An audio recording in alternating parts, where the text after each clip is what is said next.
કેમ છે વિદ્યાર્થી મિત્રો? બધા મજામાં? લાસ્ટ લેક્ચરની અંદર આપણે ચોથા ચેપ્ટરના સ્વાધ્યાયના અમુક નાના નાના દાખલાઓ જોયા જે 2 માર્કની કેપેસિટી વાળા હોય. આજના લેક્ચરમાં આપણે શરૂઆત કરવાની છે થોડા મોટા એવા દાખલાઓ વિશેની ચર્ચા કરવાની છે જે વધારાના સ્વાધ્યાયના દાખલા છે. વધારાના સ્વાધ્યાયના આપણે ઘણા બધા દાખલા બાકી છે, તો આજે આપણે શરૂઆત કરશું વધારાના સ્વાધ્યાયના દાખલાથી અને બનતો પ્રયત્ન કરશું કે બધા દાખલા લગભગ પૂર્ણ થઈ જાય. બરાબર ને? ઓકે, તો શરૂઆત કરીએ સ્વાધ્યાયના 14 નંબરના દાખલાથી. ખરેખર જો સિલેબસ પ્રમાણે તમે જોવા જાઓ, બરાબર ને, નવા સિલેબસમાં જે ડિલીટેડ ટોપિક છે એની અંદર મોટા ભાગના વધારાના સ્વાધ્યાય નીકળી ગયા છે. એટલે જે વિદ્યાર્થીઓને એક્સ્ટ્રા જેડબલઈ નીટના લેવલે ન કરવું હોય એ આ દાખલા બધા સ્કીપ કરી શકે છે. બાકી જે વિદ્યાર્થીઓ જેડબલઈ નીટની પ્રિપરેશન કરતા હોય તે બધા વિદ્યાર્થીઓને આ દાખલા આવડતા હોવા જોઈએ. શું છે વાક્યરચના સ્વાધ્યાયના 14મા નંબરના દાખલાની, તેની ચર્ચા કરીએ. 2 સમકેન્દ્રીય વર્તુળાકાર, એટલે કે જે કેન્દ્ર એકબીજા પર સંપાત થયા હોય એવા 2 વર્તુળાકાર ગૂંચળાઓ, એકને x નામ આપ્યું છે, બીજાને y નામ આપ્યું છે. એની ત્રિજ્યાઓ અનુક્રમે 16 સેન્ટીમીટર અને 10 સેન્ટીમીટર છે. એનો મતલબ એવો થયો વિદ્યાર્થી મિત્રો કે x ગૂંચળા માટેની ત્રિજ્યા છે 16 સેન્ટીમીટર અને y ગૂંચળાની ત્રિજ્યા છે એ આપણે રકમ આપ્યું છે 10 સેન્ટીમીટર. તો અહીંયા થોડોક ડેટા પણ લખતા જઈએ આપણે વિદ્યાર્થી મિત્રો, સહેલું પડે. અહીંયા આપણે ચર્ચા કરીએ x ગૂંચળા માટે,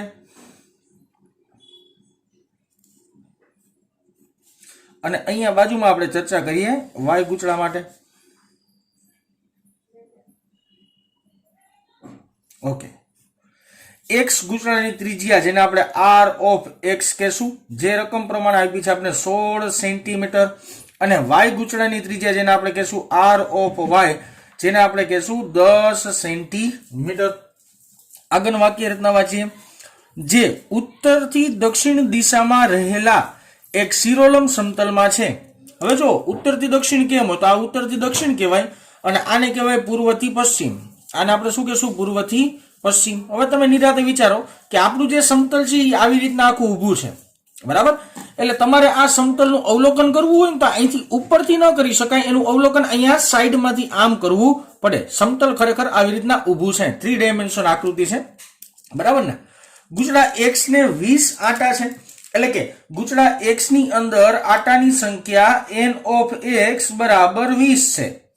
તેમાંથી પસાર થતો પ્રવાહ 16 એમ્પિયર છે. એટલે કે x માંથી પ્રવાહ પસાર જે થાય છે તેનું મૂલ્ય મને રકમમાં આપ્યું છે 16 એમ્પિયર. જ્યારે ગૂંચળા y ને 25 આંટા છે, એટલે કે y માં ગૂંચળાની સંખ્યા આંટાની સંખ્યા છે 25, અને તેમાંથી વહેતો પ્રવાહ 18 એમ્પિયર છે. ઓકે, તેમાંથી વહેતો પ્રવાહ આપણે લખી નાખીએ 18 એમ્પિયર. હવેની વાક્ય રચના ખાસ ધ્યાનમાં લેવા જેવી છે. હવે ખાસ સમજવું પડશે. પશ્ચિમ તરફ મોઢું રાખીને ઉભેલા અવલોકનકારની દ્રષ્ટિએ, એટલે જો હું સમજાવું તમને કે આ સમતલ હોય તો પશ્ચિમ એટલે કે આ દિશા થઈ, આ પૂર્વ છે, આ પશ્ચિમ છે, આ પૂર્વ છે, આ પશ્ચિમ છે, તો તમારું મોઢું પશ્ચિમ તરફ હોવું જોઈએ. એટલે તમે અહીંયા ઉભા હોય અને જે દિશામાં ઢાંકણું છે ને એ દિશા બાજુ તમારે જોવાનું. હજી એકવાર બોલું છું વિદ્યાર્થી મિત્રો કે જે આ ગૂંચળા ગોઠવા છે x અને y, ઈ ઉત્તર દક્ષિણ સમતલમાં છે. એટલે મારો હાથ જેવી રીતના છે એવી રીતના એ ગૂંચળાઓ ગોઠવાયેલા છે. તમારે અવલોકન ક્યાંથી કરવાનું છે વિદ્યાર્થી મિત્રો? તો કે પશ્ચિમ તરફ મોઢું રાખવાનું છે. એટલે તમે ઉભા હોવા જોઈએ પૂર્વમાં, તમારું મોઢું હોવું જોઈએ પશ્ચિમ તરફ, બરાબર? ઓકે, હવે સાંભળજો ખાસ. x માંથી પસાર થતો પ્રવાહ વિષમ ઘડી, એટલે જો આ સમજવું પડે નિરાતે કે આ તમારી પાસે ગૂંચળું છે, તમે આ બાજુ મોઢું રાખીને ઉભા છો, બરાબર? આ બાજુ મોઢું રાખીને ઉભા હોય તો આમાં સમઘડી અને વિષમઘડી વિચારવા પડે. જો અહીંથી હું આમ ફરું ને આમ તો વિષમઘડી કહેવાય, અહીંથી હું આમ ફરું ને આમ એને સમઘડી કહેવાય. હજી એકવાર બોલું છું, અહીંયા ઉભો છું, અહીંથી આમ ઊંધો હાથ ફેરવું તો આને કહેવાય વિષમઘડી, અને આમ સીધો હાથ ફેરવું તો આને કહેવાય સમઘડી. તો આ x ગૂંચળામાંથી વહેતો પ્રવાહ જે મને રકમ પ્રમાણે વિષમઘડી આપ્યો છે, એટલે મેં વિષમઘડી દિશામાં એરો મારી દીધેલો છે, અને y માંથી વહેતો પ્રવાહ સમઘડી દિશામાં છે. આ y ગૂંચળામાંથી વહેતો પ્રવાહ સમઘડી દિશામાં આવી રીતના ગોઠવેલો છે. હજી કહું છું, આકૃતિનું અવલોકન આમ કરવું પડશે, બરાબર? આ ગૂંચળા વડે તેના કેન્દ્ર પાસે ઉદ્ભવતા પરિણામી ચુંબકીય ક્ષેત્રનું મૂલ્ય અને તેમજ દિશા મેળવો. ઓકે સરસ, ચાલો પરિણામી ચુંબકીય ક્ષેત્રનું મૂલ્ય અને એની દિશા શોધવાની છે. તો સૌથી પહેલા બે માટે આપણે સેપરેટલી ચુંબકીય ક્ષેત્ર શોધી લઈએ. બી ઓફ એક્સ ફાઇન્ડ કરવાનું છે મારે અને બી ઓફ વાય ફાઇન્ડ કરવાનું છે મારે. તો સૌથી પહેલા આપણે ચર્ચા કરીએ એક્સ ગૂંચળાના કેન્દ્ર પર મળતું ચુંબકીય ક્ષેત્ર. એક્સ ગૂંચળાના કેન્દ્ર પર ચુંબકીય ક્ષેત્ર.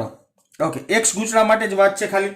એના માટે સમીકરણ છે બી ઓફ એક્સ બરાબર μ0 n x I x ના છેદમાં 2r x. μ0 n I by 2r આવું સમીકરણ છે, પણ x માટે ચર્ચા કરીએ છીએ એટલે બધી સફિક્સમાં આપણે x એવું નાખી દીધું. ઓકે, હાલો સાદુરૂપ આપી બેટાનું. બી ઓફ એક્સ બરાબર μ0 એટલે કે 4 પાઈ ગુણ્યા 10⁻⁻7. n ઓફ x છે તમારી પાસે 20, પ્રવાહનું મૂલ્ય તમારી પાસે છે 16 છેદમાં બગડો એમનમ r નું મૂલ્ય છે તમારી પાસે 16 સેન્ટીમીટર એટલે 16 ગુણ્યા 10⁻2 મીટર, અથવા 0.16 પણ લખી શકાય. તો બી ઓફ એક્સ નો જવાબ આપણે અડધો રાખીએ. અડધો મીન્સ કે 4 પાઈ ગુણ્યા 10⁻4 ટેસ્લા. 4 પાઈ એમ રાખું છું. છેલ્લે આપણે પરિણામી ગોતવાનું છે, તેરાનું પ્રોપરલી કેલ્ક્યુલેશન કરશું. તો આ મળી ગયું એક્સ ગૂંચળા માટે તમને ચુંબકીય ક્ષેત્રનું મૂલ્ય. હવે ચર્ચા આવે વિદ્યાર્થી મિત્રો દિશાની. હવે જુઓ નિરાતે, મારો હાથ આમ છે અને એક્સ ગૂંચળામાંથી વહેતો પ્રવાહ વિષમ ઘડી છે. વિષમ ઘડી મીન્સ કે શું? તો કે વિષમ ઘડી એટલે મારો હાથ આમ વરસે, જમણો હાથ જ લેવાનો, હું ધ્યાનથી સમજુ એટલે બરાબર ને. વિષમ ઘડી એટલે આમ પ્રવાહ વહેતો હોય, અહીંથી આમ પ્રવાહ વહેતો હોય. તો મારી આંગળીઓ પ્રવાહની દિશામાં, આ આંગળીઓ પ્રવાહની દિશામાં આવી, તો અંગૂઠો જે દિશામાં આવી ચુંબકીય ક્ષેત્ર દર્શાવે. તો અંગૂઠો કઈ દિશામાં જાય છે? પૂર્વ તરફની દિશામાં. તો બી ઓફ એક્સ ની દિશા મળશે પૂર્વ તરફની. પૂર્વ તરફની દિશામાં ચુંબકીય ક્ષેત્ર હશે. તો આ થયું એક્સ ગૂંચળાના કેન્દ્ર પર ચુંબકીય ક્ષેત્ર. આવી રીતના આપણે વાત કરીએ વાય ગૂંચળા માટે. વાય ગૂંચળાના કેન્દ્ર પર ચુંબકીય ક્ષેત્ર. ઓકે, વાય ગૂંચળાના કેન્દ્ર પર ચુંબકીય ક્ષેત્ર એટલે આપણે સમીકરણ બનાવી, બાજુમાં બનાવ્યું એવી રીતના B of Y is equal to μ0 ny iy ના છેદમાં 2ry. μ0 ny iy upon 2ry. બધી કિંમત મૂકીએ બેટા. બી ઓફ વાય બરાબર μ0 એટલે છે આપણી પાસે 4 પાઈ ગુણ્યા 10⁻7. આટાની સંખ્યા છે મારી પાસે અહીંયા 25, પ્રવાહ છે મારી પાસે 18 ના છેદમાં 2r. r છે 10 સેન્ટીમીટર એટલે 10 ગુણ્યા 10⁻2 મીટર. તો આવું કરશો એટલે મને બી ઓફ વાય મળી જશે 9 પાઈ ગુણ્યા 10⁻⁻4 ટેસ્લા. પાઈ એમ રાખું છું, કિંમતમાં અત્યારમાં નથી પડવું વિદ્યાર્થી મિત્રો, છેલ્લે કિંમત મૂકવાની થશે એટલે ત્યાં જવા દઉં છું. ઓકે, પાછા આવી જશે દિશા બાબતે આપણે ચર્ચા કરશું. આ સમતલ છે અને વાય ગૂંચળામાં સમઘડી દિશામાં પ્રવાહ છે. સમઘડી એટલે આમ થયું, આવી રીતે ઇમેજિનેશનમાં જાજો બેટા, બરાબર ને. તમારે એક છે ને ચોપડો હોય ને, ચોપડો એના પૂઠા ઉપર આકૃતિ દોરીને પૂઠું આમ રાખવાનું, અહીંથી તમારે જોવાનું એટલે સમજાય. સમઘડી દિશા એટલે બેટા આંગળીઓ આમ આવશે, આંગળીઓ આમ આવે તો આ જે અંગૂઠો જે દિશામાં આવે એ શું દર્શાવે તમને? ચુંબકીય ક્ષેત્ર. તો અંગૂઠો કઈ દિશામાં આવશે? પશ્ચિમ તરફની દિશામાં આવશે. પશ્ચિમ તરફની દિશામાં. હવે જો બે માંથી કયું ચુંબકીય ક્ષેત્ર મોટું છે? તો કે બી ઓફ વાય મોટું છે. તો સ્વાભાવિક રીતના પરિણામી હશે એ કઈ દિશાનું મળશે તમને? પશ્ચિમ દિશાનું જ મળતું હોવું જોઈએ, કારણ કે જે દિશામાં મોટું હોય એ દિશાનું તમને પરિણામી મળતું હોય. ઓલા આપણે કે ને એક બાજુથી 10 ન્યૂટનનું બળ લગાડ્યું, બીજી બાજુથી 20 ન્યૂટનનું બળ લગાડ્યું, તો પરિણામી કઈ દિશામાં મળે? તો કે જે બાજુ 20 ન્યૂટનનું બળ લાગતું હોય ને એ જ દિશામાં તમને પરિણામી બળ મળતું હોય. ઓકે, હવે આપણે છેલ્લો પોઈન્ટ કરી નાખીએ કે ગૂંચળા વડે તેમના કેન્દ્ર પાસે ઉદ્ભવતું, લખીએ જ, ગૂંચળા વડે તેના કેન્દ્ર પાસે ઉદ્ભવતું પરિણામી ચુંબકીય ક્ષેત્ર તેના કેન્દ્ર પાસે ઉદ્ભવતું પરિણામી, જો ચોખ્ખો જ છે, પરિણામી શોધવાનું છે. તો ચુંબકીય ક્ષેત્ર પરિણામી એટલે કે બેટા મોટામાંથી નાનાને આપણે બાદ કરવું પડે. હાલો મોટામાંથી નાનાને બાદ કરી નાખીએ. મોટું શું છે? 9 પાઈ ગુણ્યા 10⁻⁴ માઇનસ 4 પાઈ ગુણ્યા 10⁻⁴. 10⁻⁴ કોમન કાઢી શકાય. 9 માંથી 4 જાય એટલે 5 પાઈ ગુણ્યા 10⁻⁴. હવે 5 ગુણ્યા 3.14 કરશો ને એટલે જવાબ આવશે 1.6 ગુણ્યા 10⁻³ ટેસ્લા. આ મળ્યું તમને પરિણામી ચુંબકીય ક્ષેત્ર. અને પરિણામી ચુંબકીય ક્ષેત્રની દિશા કઈ હોય? તો કે મોટાની જે બાજુ દિશા હોય એ જ દિશા પરિણામી ચુંબકીય ક્ષેત્રની હોય. તો પરિણામી ચુંબકીય ક્ષેત્રની દિશા થશે વિદ્યાર્થી મિત્રો પશ્ચિમ તરફની દિશામાં. પશ્ચિમ તરફની દિશા. તો આ ચર્ચા થઈ તમારા સ્વાધ્યાયના 14મા નંબરના દાખલાની. હજી એકવાર કહું છું, વધારાના સ્વાધ્યાય છે એટલે જેને ઓપ્શનમાં કાઢવું હોય તે ઓપ્શનમાં કાઢી શકે છે. ચાલો આગળ વાત કરીએ. ત્યારબાદ આપણે વાત કરવાની છે સ્વાધ્યાયના 4.16 નંબરના દાખલાની. ખૂબ જ સરળ એવો દાખલો છે. એક નવો શબ્દ આવે છે જે આપણે યાદ રાખવો પડશે અને સમજવો પડશે, બરાબર ને? બાકી દાખલો ખૂબ જ સરળ એવો છે. આર ત્રિજ્યા n આટા એક વર્તુળાકાર ગુચડામાંથી વિદ્યુત પ્રવાહ I પસાર થાય. વાક્ય રચના સાંભળજો. વાક્ય રચના જાણીતી લાગશે, જે આપણે થિયોરિટિકલ પોર્શનની અંદર ભણીને જ આવ્યા છીએ, છતાં એમાં લખ્યું છે એ મારે તમને સમજાવવું પડશે. તેની અક્ષ પર તેના કેન્દ્રથી એક અંતરે ચુંબકીય ક્ષેત્રનું મૂલ્ય આ સમીકરણની મુજબ આપી શકાય છે. આ સમીકરણ આપણે બેટા થિયોરિટિકલ વિભાગમાં સાબિત કરેલું છે. મારે તમને આકૃતિમાં સમજાવવું હોય તો આવી રીતના એક ધારો કે મારી પાસે વાહક ગૂંચળું છે. આ ગૂંચળાનું કેન્દ્ર કહેવાય. આ ગૂંચળાના કેન્દ્રમાંથી પસાર થતી અક્ષ કહેવાય. આ એની ત્રિજ્યા થઈ.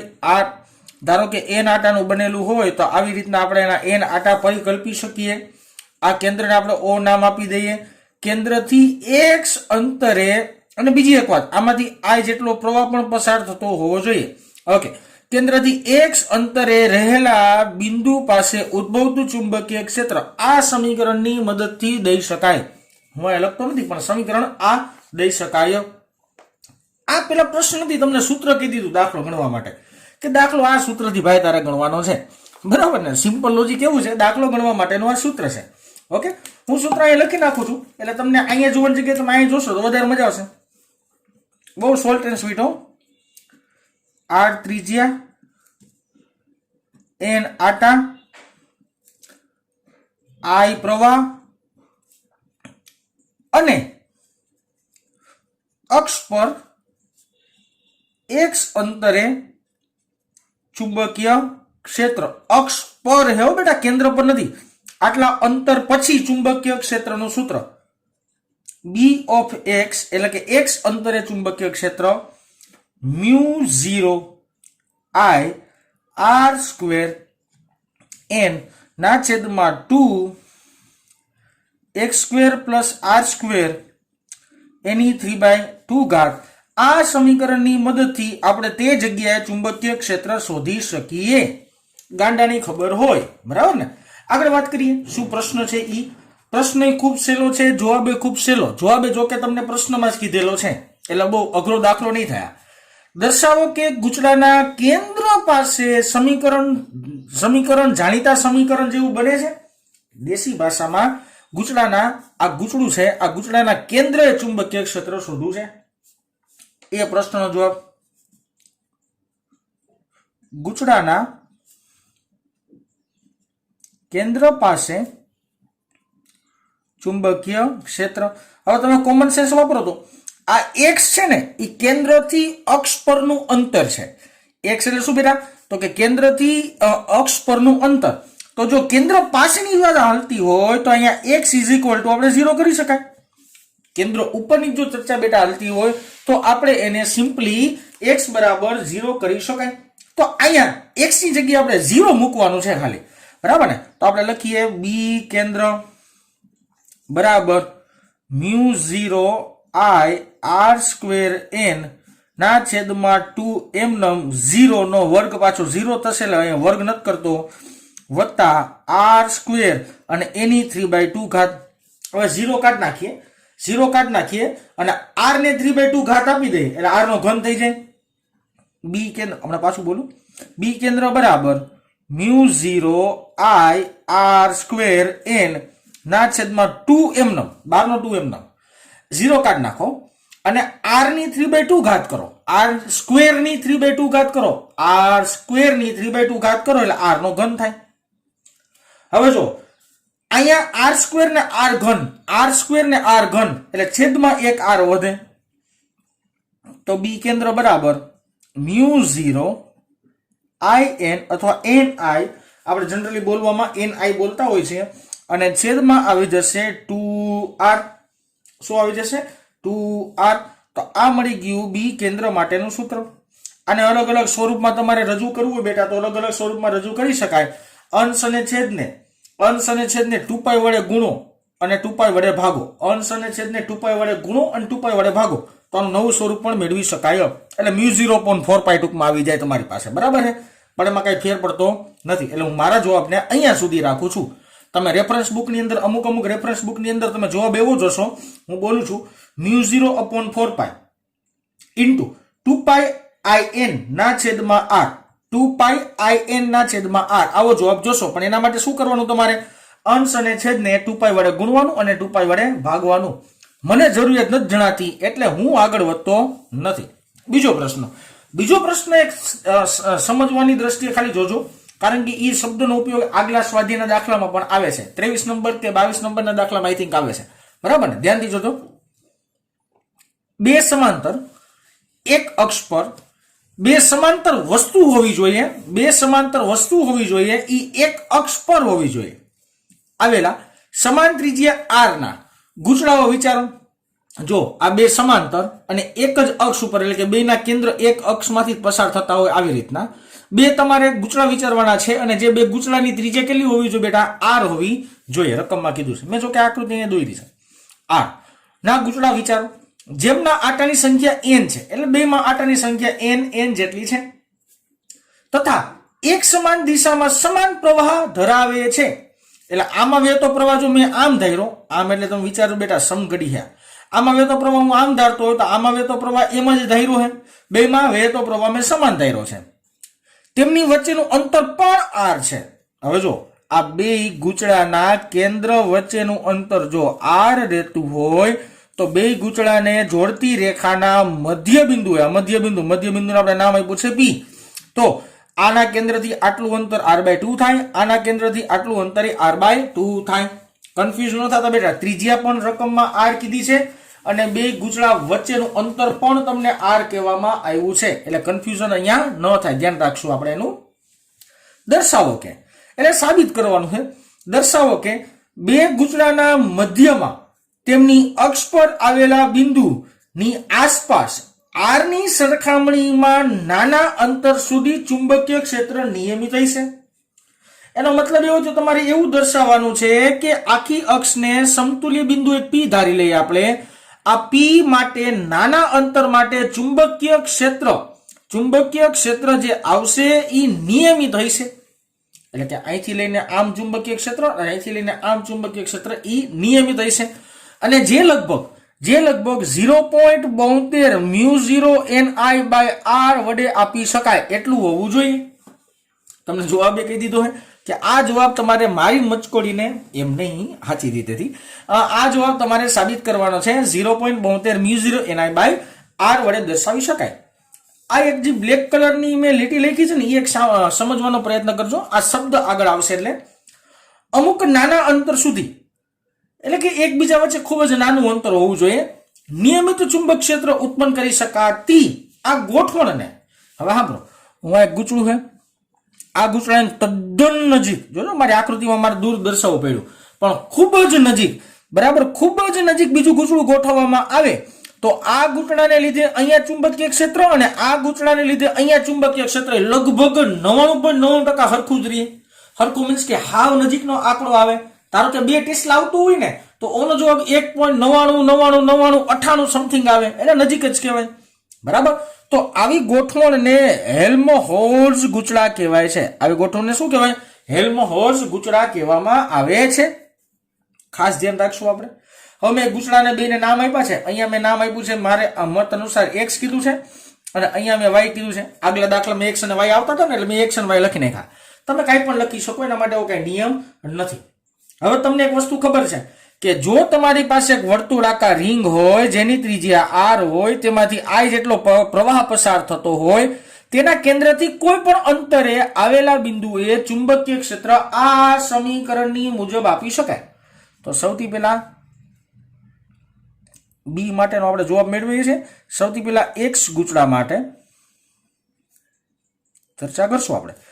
x ગૂંચળા માટે બેટા તમને ખબર છે સમીકરણમાં આવતા x પદની જગ્યાએ એટલે કે અંતર, કેન્દ્રથી આ અંતરની જગ્યાએ આપણે r/2 મૂકશું અને y ગૂંચળાની અંદર x ની જગ્યાએ આપણે પાછું r/2 જ મૂકી શકાય. તો b of x, ઓકે, સમીકરણ આ જ છે. આ સમીકરણમાં x ની જગ્યાએ ખાલી વેલ્યુ બદલાવાની છે બેટા.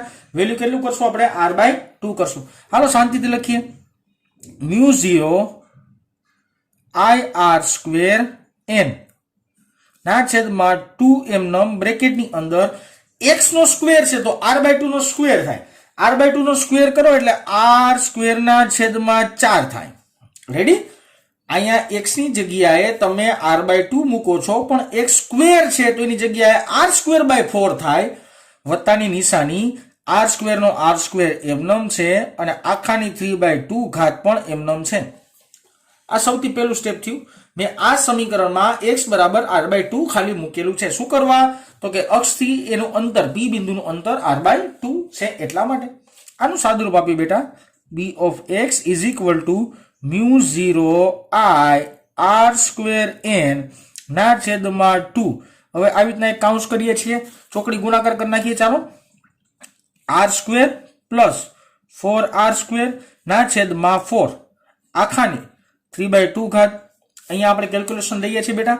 ચાલો, b of x બરાબર અંશ એમનેમ રાખશું, μ0 I r² n ના છેદમાં, હાલો બગડો બારનો એમનેમ, કાંઈ હરી નથી કરવાની. બ્રેકેટની અંદર એમનેમ જો 4 વત્તા 1 એટલે 5r² ના છેદમાં 4 એમનેમ અને આખાની 3/2 ઘાત એમનેમ. રેડી? હવે આનું સાદુરૂપ આપીએ. હવે એનું સાદુરૂપ કેમ આપીએ જો નિરાતે સમજવાનો આપણે પ્રયત્ન કરીએ. આ r² ને ખાલી બહાર કાઢો.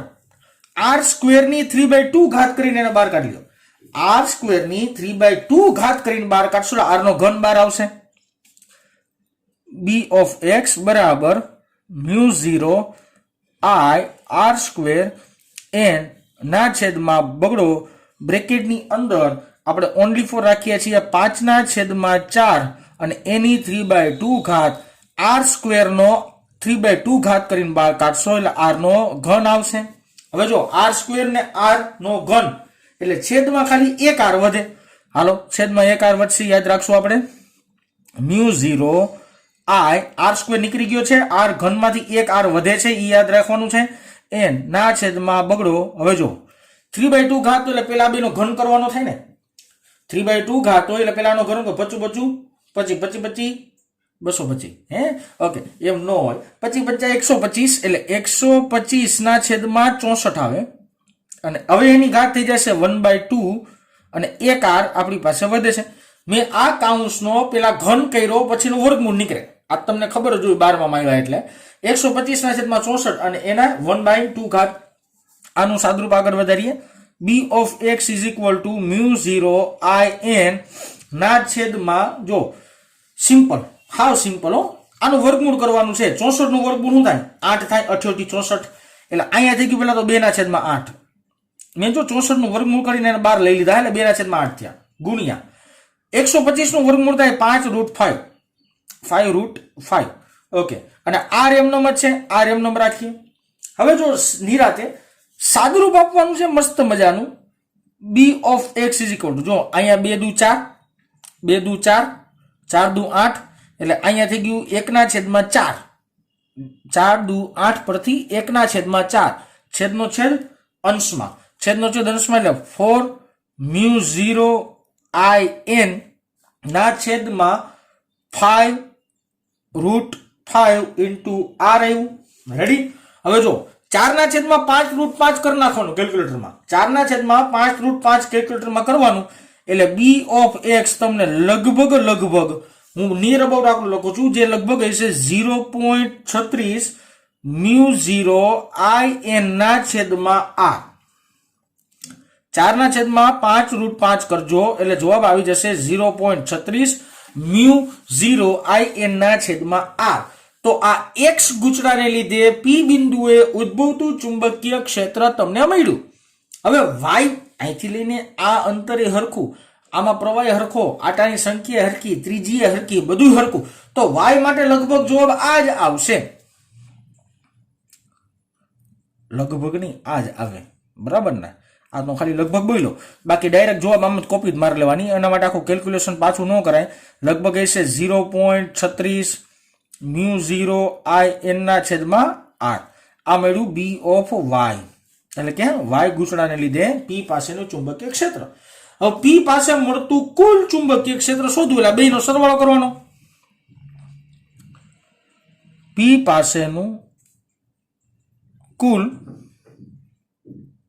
ચુંબકીય ક્ષેત્ર, પી પાસેનું કુલ ચુંબકીય ક્ષેત્ર એટલે બે ચુંબકીય ક્ષેત્રનો સરવાળો કરશું આપણે, એટલે બી બરાબર bx વત્તા by. ઓકે, ડાયરેક્ટ જોવું છે 0.6 લખીએ, 0.36 મ્યુ 0 IN ના છેદમાં r વત્તા 0.36 મ્યુ 0 IN ના છેદમાં r. એટલે આમાંથી મ્યુ 0 IN ના છેદમાં r એવા બે પદ છે તો ગુણ્યા 2 થાય, ગુણ્યા 2 એટલે 36 દુ 72, એટલે 0.72 મ્યુ 0 IN ના છેદમાં r. આ મળી ગયું તમને પરિણામી ચુંબકીય, પરિણામી તો ન બોલાય, કુલ ચુંબકીય ક્ષેત્ર કહી શકાય.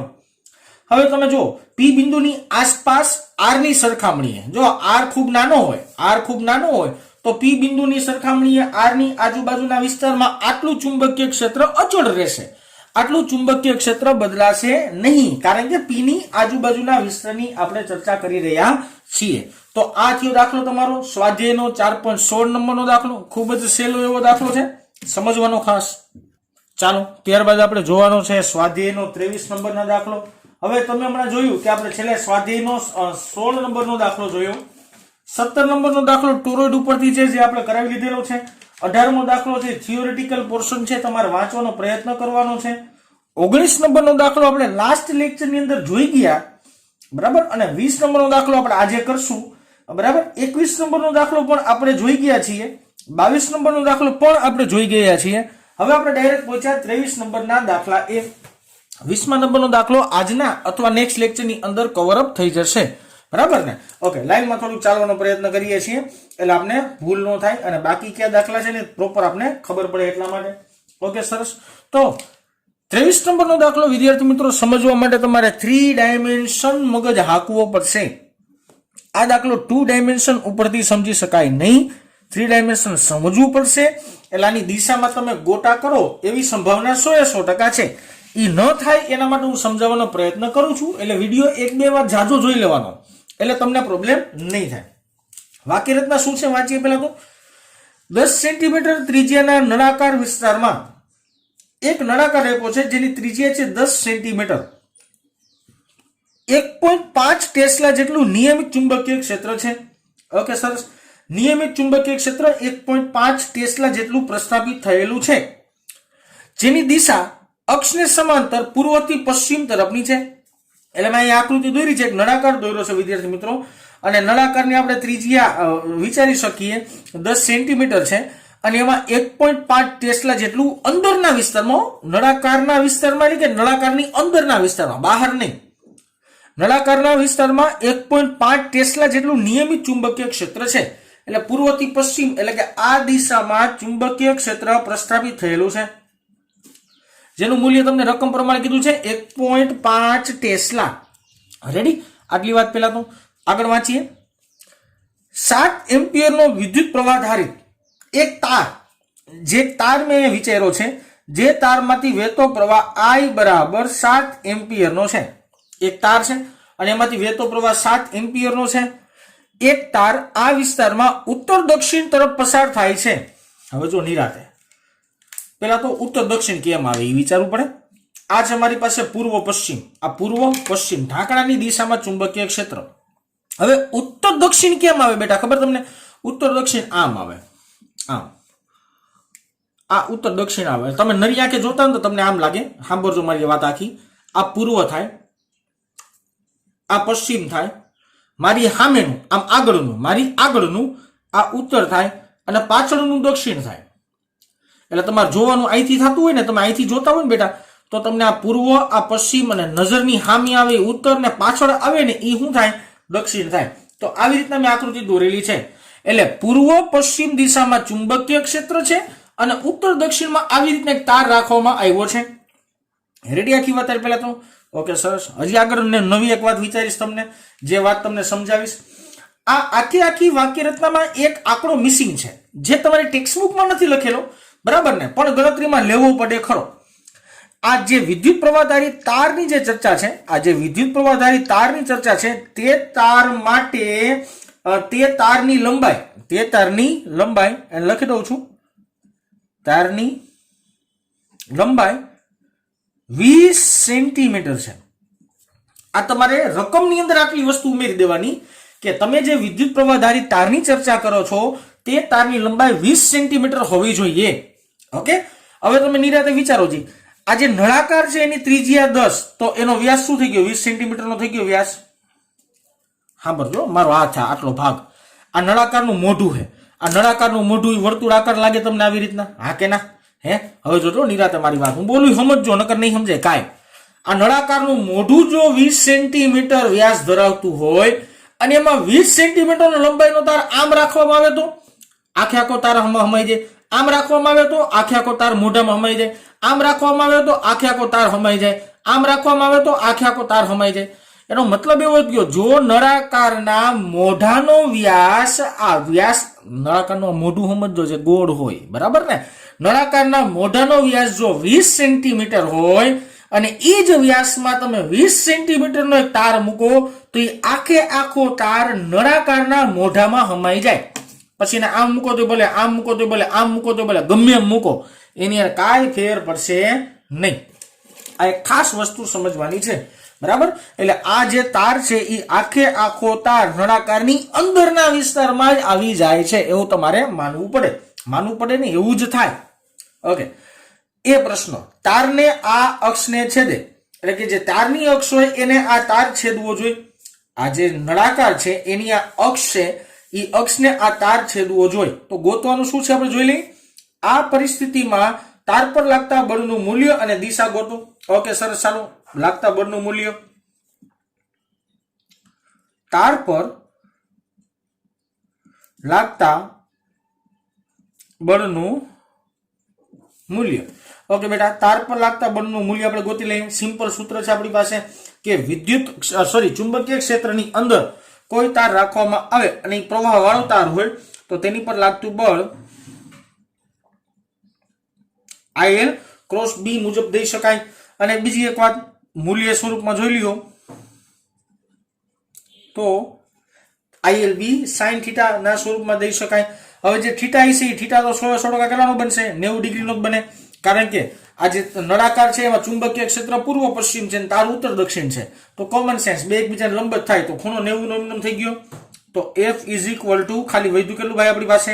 ILB. બધી કિંમત છે, બધી કિંમત મૂકી દઈએ. ચાલો, F = I એટલે 7 એમ્પિયર, રકમમાં લખેલું છે, જોજો, તારમાંથી 7 એમ્પિયર પ્રવાહ પસાર થાય છે, ગુણ્યા L એટલે, તો કે સાહેબ L એટલે 20 સેન્ટીમીટરની લંબાઈ છે, તો આના લંબાઈ 0.2 મીટરમાં લઈ લઈએ, અને ગુણ્યા ચુંબકીય ક્ષેત્ર અંદરના વિસ્તારમાં કેટલું છે? 1.5 ટેસ્લા, 1.5.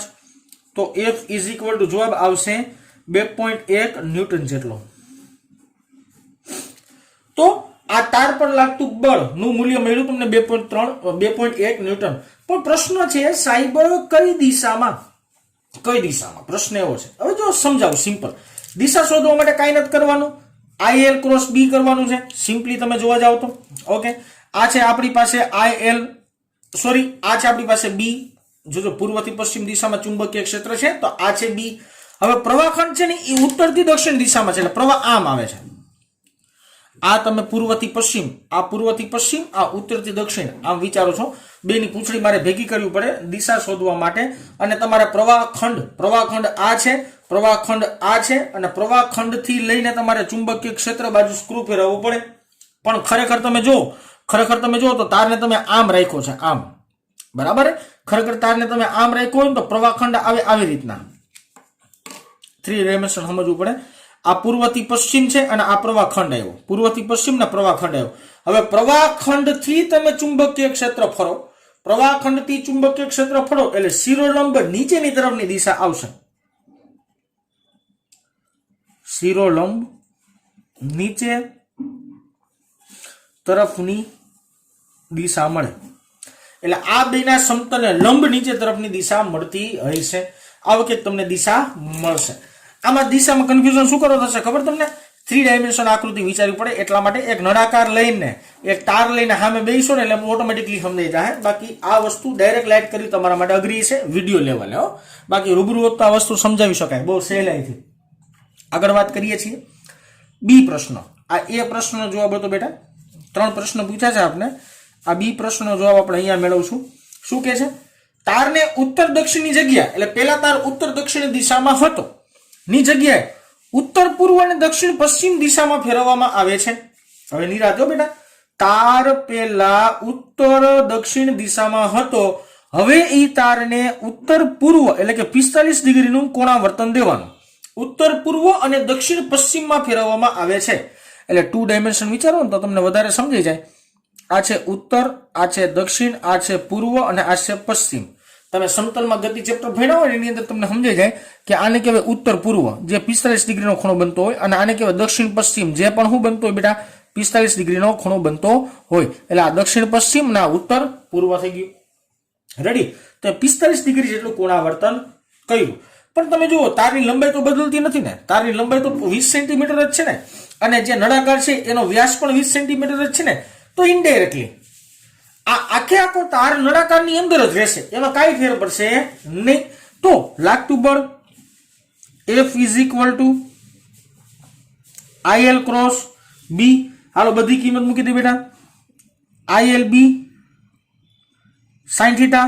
હવે જો આમાં છે ને IL અને B વચ્ચેનો ખૂણો તો 90 ડિગ્રી જ રહે. તમે ગમે એમ ફેરવી નાખો ને, કારણ કે મોઢું આમ છે અને તારને તમે આમ ફેરવો કે આમ ફેરવો કે આમ ફેરવો, ચુંબકીય ક્ષેત્ર આમ અંદર આવી રીતે, અને અહીંયા તાર આવી રીતના મૂકી આપણે મોઢા પાસે.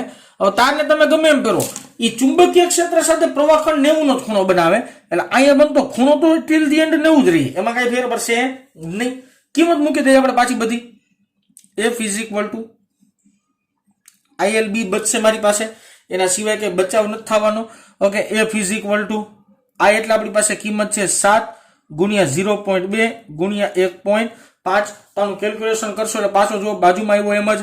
આનો જવાબ આવશે 2.1 ન્યૂટન જેટલો. હવે તમારે ઊભું રહેવાનું, તમારે ઊભું રહીને સૌથી પહેલા એની દિશા સમજવાનો પ્રયત્ન કરવાનો કે આની દિશા કઈ મળતી હશે, એ તમારે ખાસ સમજવાનો પ્રયત્ન કરવો પડશે. હવે મને સમજાવો કે દિશા કેવી રીતના શોધી શકાય? તો કે IL થી B તરફ જ જવાનું છે. IL થી તમારે B તરફ જ જવાનું છે. IL થી B તરફ જાવ તો દેશી ભાષામાં આના જેવી જ વાત થાય. આના જેવી જ વાત થાય તો પાછી શિરોલંબ નીચે તરફની દિશા આવે ડાયરેક્ટ. શિરોલંબ નીચે તરફની દિશા આવવાનું કારણ શું બેટા? આ અંદરના વિસ્તારમાં તારને ફેરવાવો છો તમે, એની જગ્યા હાવ બદલાવી નથી નાખતા, બરાબર ને? એટલા માટે કાંઈ ફરક પડશે નહીં.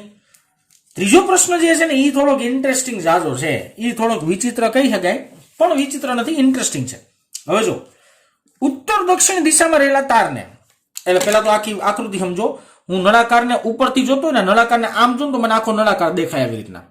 હું સાઈડમાંથી જોઉં તો મને ખાલી એનું મોઢું જ દેખાય ને. મોઢું કેવું હોય? ગોળ હોય. આ ગોળ મને નળાકારનું ખાલી મોઢું જ દેખાણું. હવે સાંભળજો, ચુંબકીય ક્ષેત્ર આમ છે, આમ એટલે કે નળાકારની અક્ષમાંથી પસાર થતું ચુંબકીય ક્ષેત્ર છે, જે છે પૂર્વથી પશ્ચિમ. પણ તમે ઉપરથી જોતા હોય તો તમને ખાલી આગલું મોઢું જ દેખાય, આટલો ભાગ જ. તો મેં એવડું મોઢું જ દોર્યું છે ખાલી અહીં ઓનલી ફોર, બરાબર. હવે જો ચુંબકીય ક્ષેત્ર પૂર્વથી પશ્ચિમ દર્શાવ્યું છે, આ પૂર્વથી પશ્ચિમ છે ને ચુંબકીય ક્ષેત્રની દિશા છે, આ B ની દિશા છે. ઓકે, ઉત્તર દક્ષિણમાં પેલા તાર હતો, પેલી પ્રાયોરિટી યાદ કરી લો. ઉત્તર દક્ષિણમાં તાર હતો તો આ ઉત્તરથી દક્ષિણ દિશામાં તાર છે, અને આ નળાકારનો જેટલો વ્યાસ હોય એટલો તારનો વ્યાસ છે, એટલે 10 સેન્ટીમીટર ને 10 સેન્ટીમીટર એટલે 20 સેન્ટીમીટરનો તાર ઈ આ નળાકારના મોઢામાં ફિટ બેસે છે. મેં એવું લખ્યું છે. તારને અક્ષથી 6 સેન્ટીમીટર જેટલો નીચે લઈ આવવામાં આવે છે. આ તાર પેલા અહીંયા હતો, એને ખેંચીને ક્યાં લઈ જવાનો? નીચે લઈ જવાનો. હવે તમે સમજી શકો છો કે પેલા 20 સેન્ટીમીટર તાર સમાઈ જતો હતો. હવે અહીંયા આવશે ને ત્યારે 20 સેન્ટીમીટર તાર સમાશે નહીં, કારણ કે તારને મેં નીચેની દિશામાં 6 સેન્ટીમીટર જેટલું સ્થળાંતર દીધું. તો આ પરિસ્થિતિમાં તાર પર લાગતું બળ અને બળનું મૂલ્ય અને દિશા શોધો. પેલા તો મારે છે ને બેટા આ તારની લંબાઈ ગોતવી પડે. જો આટલો ભાગ છે ને, જેને તારની લંબાઈ કેવી પડે, નવી તારની લંબાઈ આ કહેવાય. તો હવે મારે પેલા તારની લંબાઈ ગોતવી પડે. હવે જો આ 10 સેન્ટીમીટર હોય ને, એટલે આ 10 સેન્ટીમીટર જ થાય. આમાં પાયથાગોરસનો પ્રમેય વાપરી લ્યો. આ જે ત્રિકોણ પડે છે ને, આખો ત્રિકોણ, આની અંદર પાયથાગોરસનો પ્રમેય વાપરો ને. પાયથાગોરસનો પ્રમેય એટલે કે x સ્ક્વેર, આટલા ભાગને આપણે x કહી દઈએ છીએ બેટા. એટલે સમજો, ઉભા લખી દો, અહીંયા x કહીએ છીએ ને અહીંયા પણ x કહીએ છીએ. x સ્ક્વેર વત્તા 6 સ્ક્વેર બરાબર 10 સ્ક્વેર બરાબર. x સ્ક્વેર છાએ 36 અને 10 નો વર્ગ થઈ જાય 100 બરાબર. x સ્ક્વેર બરાબર 100 માઇનસ 36 એટલે વધે 64, સોરી x નો સ્ક્વેર આવે તો x બરાબર જવાબ આવી જાય 8 સેન્ટીમીટર. એનો મતલબ આ 8 સેન્ટીમીટર, આ 8 સેન્ટીમીટર, તો તારની લંબાઈ કેટલી થઈ જાય? 16 સેન્ટીમીટર. એટલે 2x બરાબર થઈ જાય મારી પાસે 16 સેન્ટીમીટર. તો પેલા 20 સેન્ટીમીટર તાર અંદર લેતો હતો, પણ તમે જયારે 6 સેન્ટીમીટરનું નીચે સ્થળાંતર કરાવશો ત્યારે 16 સેન્ટીમીટર તાર જ અંદર રહેશે. કેટલો? Only for 16 centimetre. તો એના માટે સૂત્ર વાપરી લઈએ, F is equal to ILB. પરિસ્થિતિ આના જેવી જ છે બેટા. તારને ખાલી નીચે લઈ આવીએ છીએ તો ચુંબકીય ક્ષેત્ર અને પ્રવાહખંડ વચ્ચેનો ખૂણો તો 90 જ આવશે, એટલે અહીં કઈ લખવાની જરૂર નથી. હાલો, I એટલે 7 લખી નાખીએ. લંબાઈ મને મળી 16 સેન્ટીમીટર એટલે 16 ગુણ્યા 10⁻2 લખી નાખીએ. ચુંબકીય ક્ષેત્ર મળ્યું મને 1.5 ટેસ્લાનું. આનો જવાબ આવશે 1.68 ન્યૂટન. શું મળશે? 1.68 ન્યૂટન. હવે આના માટે તમે સાહેબ દિશા ગોતો. આના માટે તમે દિશા ગોતશો ને એટલે તમને બહુ મજા આવશે. દિશા ગોતવા માટે બુદ્ધિ આપવાની, પ્રવાહખંડ ગોત લેવાનો. પેલા તો પ્રવાહખંડ કયો છે? તો કે પ્રવાહખંડ ઉત્તરથી દક્ષિણ છે. આ ઉત્તરથી દક્ષિણ દિશામાં પ્રવાહખંડ થયો. ચુંબકીય ક્ષેત્ર પૂર્વથી પશ્ચિમ છે, આમ બરાબર. આ પ્રવાહખંડ થયો આમ, અને આ ચુંબકીય ક્ષેત્ર થયું. પ્રવાહખંડ અને ચુંબકીય ક્ષેત્ર, આ પ્રવાહખંડ અને આ ચુંબકીય ક્ષેત્ર આવી રીતના લંબ આવશે. તો આ બે વચ્ચેનો તમારે ખૂણો બનાવવો હોય અથવા તો આ બે વચ્ચે સ્ક્રૂ ફેરવવો હોય તો ઈ આવશે સાહેબ તમારે આમ, પ્રવાહખંડથી આમ, એટલે ઉપરની દિશામાં આવશે. કઈ દિશામાં આવશે? ઉપરની. તો શિરોલંબ ઉપર તરફની દિશા મળશે. આમાં શિરોલંબ ઉપર તરફની દિશા. ટ્રાય કરજો બેટા, આ વસ્તુ સમજી જેવી છે. શિરોલંબ ઉપર તરફની દિશા તમને મળશે. તો આ થયો તમારો સ્વાધ્યાયનો 23 નંબરનો દાખલો. આજના લેક્ચરમાં ખાલી 3 જ દાખલા આપણે રાખીએ છીએ, ખૂબ મોટા હતા એટલા માટે, બરાબર ને. નેક્સ્ટ લેક્ચરમાં હજી આગળ વધશું અને હજી આપણા સ્વાધ્યાયના દાખલાઓ બાકી છે તે ગણવાનો પ્રયત્ન કરશું. તો ચાલો વિદ્યાર્થી મિત્રો, આજે અહીંયા સુધી રાખીએ.